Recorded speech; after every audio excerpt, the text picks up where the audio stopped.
They say your closest friend is the one who knows all your secrets. But in this case, she was the secret.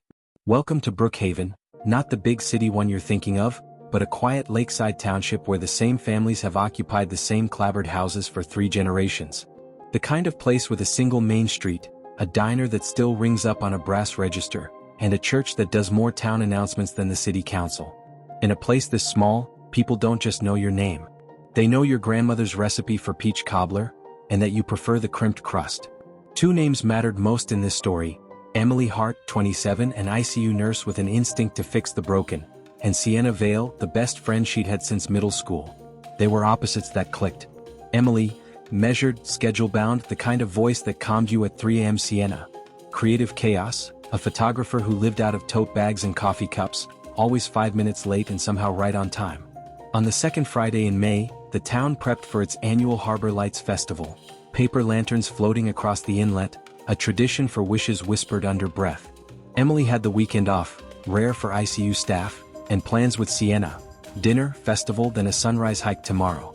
It was written on the sticky note by Emily's kettle. It would never be used. At 6:12 p.m., Emily texted Sienna. Leaving the apartment now. Due Bluebird at 6:30? Sienna replied with a heart. At 6:28, Emily's sedan pulled into Bluebird's gravel lot. A hostess remembers her, polite smile, hands in pockets, scanning the door with that hopeful quickness of someone waiting for their person. Sienna arrived at 6:44. 2 waters. 1 shared appetizer. 2 entrees that barely got touched. The server would later tell detectives it wasn't a fight. Not exactly. It was low voices, a lot of listening, and a moment where Sienna reached across the table, fingers pressed white into Emily's wrist. As if saying, please, don't. At 7:32 p.m. they left. Sienna went right toward the waterfront. Emily went left toward her car. The next camera that caught her was a city traffic cam, 7:39, turning toward the lake road. And then just like that, the footage ends. A patch of road with more deer than cars. A weak cell signal that always drops at the same bend near the shore. And a black line in the timeline between 7:43 p.m. and 8:21, when her phone stopped pinging altogether. Emily didn't show for sunrise. Her boss called. Her mother called. Sienna called, and called, and called. At 10:06, Sienna reported Emily missing. Brookhaven knows how to mobilize. By noon, there were volunteer grids marked on a chalkboard at the firehouse. Boats trolling the reed lines. Teenagers with neon vests forming shoulder-to-shoulder lines through the brush. And everywhere, Sienna. Laminated map clipped to a board, camera around her neck out of habit, hair yanked into something that wasn't quite a ponytail. At 1:22 p.m., a deputy found something at mile marker 17, the place where cell signals die. The faint scuff of tires at the road's edge interrupted by a drag of disrupted gravel. 10 feet down the embankment, wet leaves bent in the same direction, like something heavy had slid. No car. No body. Just silence and a single thing caught on a low branch. A thread of blush pink fabric, the color of the cardigan Emily wore at Bluebird. The lake has a way of keeping secrets. It also has a way of giving them back. By evening, a search boat found Emily's key fob on a shelf of stones, too neatly placed to be an accident. In the pocket cove just beyond, a stark white glint. The license plate from Emily's sedan, separated from its frame and sunk under a layer of algae. Police divers logged the coordinates, marked the spot with a buoy and withdrew. Night water gives nothing to the living. Back on shore, Sienna was everywhere and nowhere, present in every photo yet off-kilter, like she'd stepped into a frame that didn't fit. Over and over she told people, "We said our goodbyes at the restaurant. I walked to the boardwalk. I never saw her again." It was a sentence worn smooth by repetition, like a stone rolled in a pocket too many times. Day 2 brought the state police. Day 3 brought dogs. Day 4 brought the lake in angry wind, whitecaps slapping the pilings like open palms.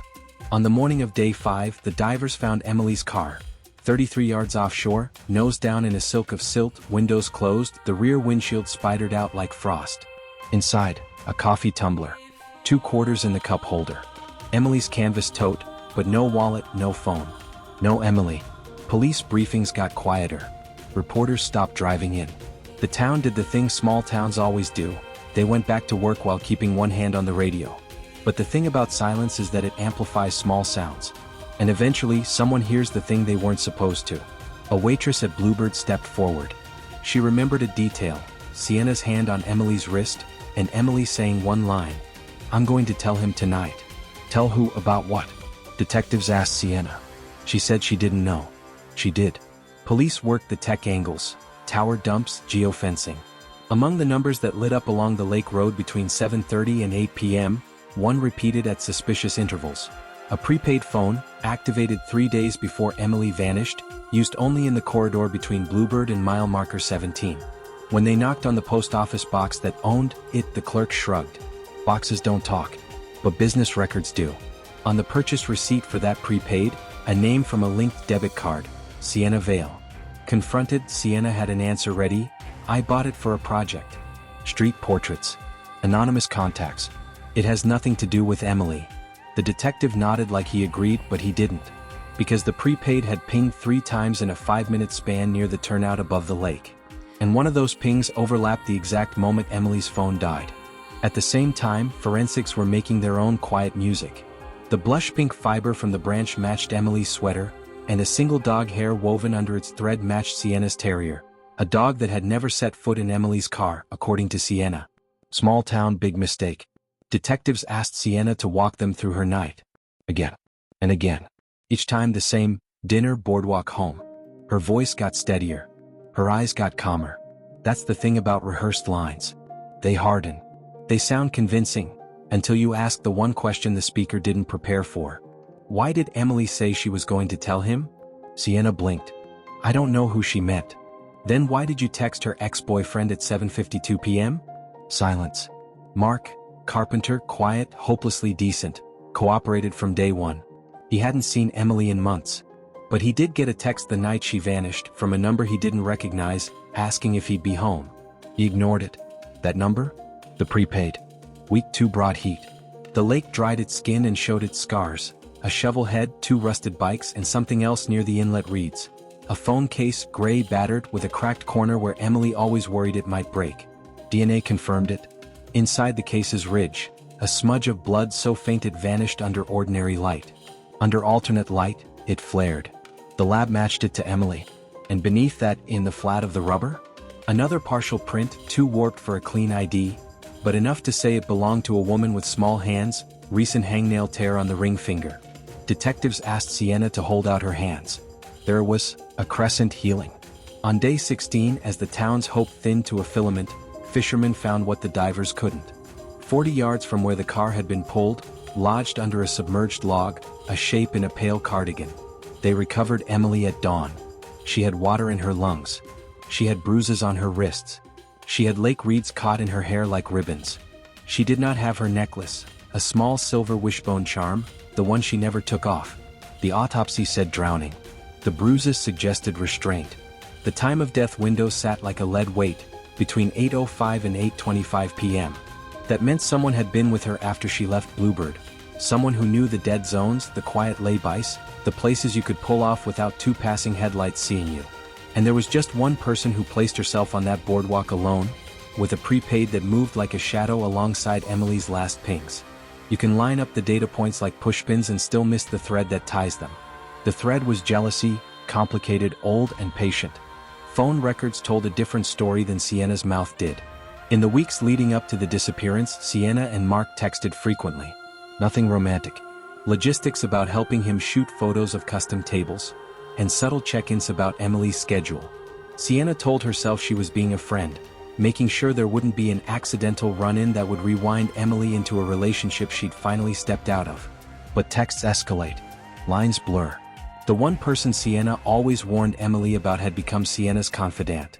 When Emily texted Sienna from Bluebird, "I'm going to tell him tonight," Sienna saw that wishbone charm not as a symbol of a wish, but as the coin you drop into a well only to hear it splash into someone else's water.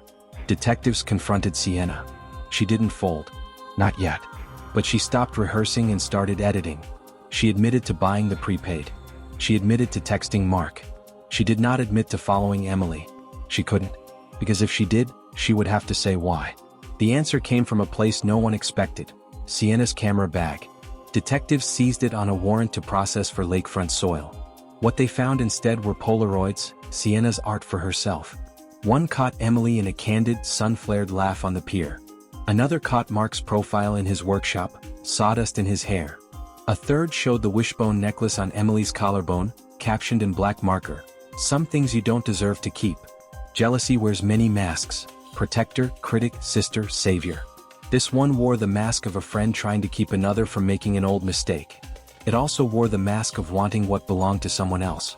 It wasn't police pressure that broke Sienna. It was the lake.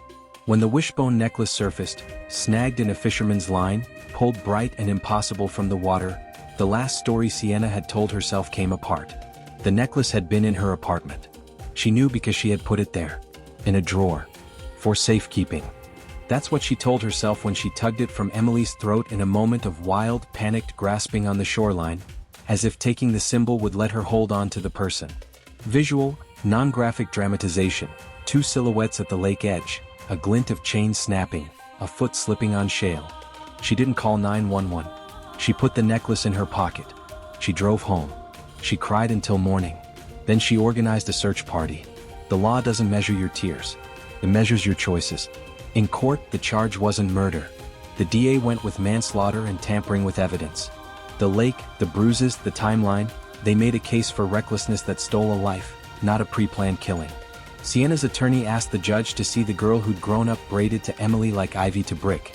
The prosecutor asked the judge to see the woman who stacked lies like sandbags to keep the truth from spilling over. Emily's mother brought the wishbone necklace to court. She held it when she spoke. "I don't know what forgiveness looks like here," she said. "I only know my house is quiet where it used to be loud." The judge sentenced Sienna to 10 years with eligibility for supervised release after 7, plus 2 years on the tampering charge to run consecutively. The town absorbed the news like it absorbs storms, with a flinch, a cleanup, and a new scar. Mark closed the workshop for a while. Bluebird put a small framed photo of Emily near the register with a handwritten note. For the one who ordered the lemon tart and never finished it. The lake kept moving. It always does. People disappear for 1,000 reasons. Sometimes the hardest to accept is the one that sits at your table, that smiles next to you in every photo, that knows your coffee order and the stories you hesitate to tell. We say, "I never saw the signs." But sometimes the signs are so woven into the friendship that cutting them out means unraveling the one thing you think you can't live without. If this story moved you, share it with someone who needs to hear it. Drop your thoughts in the comments. What is loyalty, and when does it become possession? And if you want more deep dive, cinematic true crime storytelling, subscribe and turn on notifications. We've got more stories coming.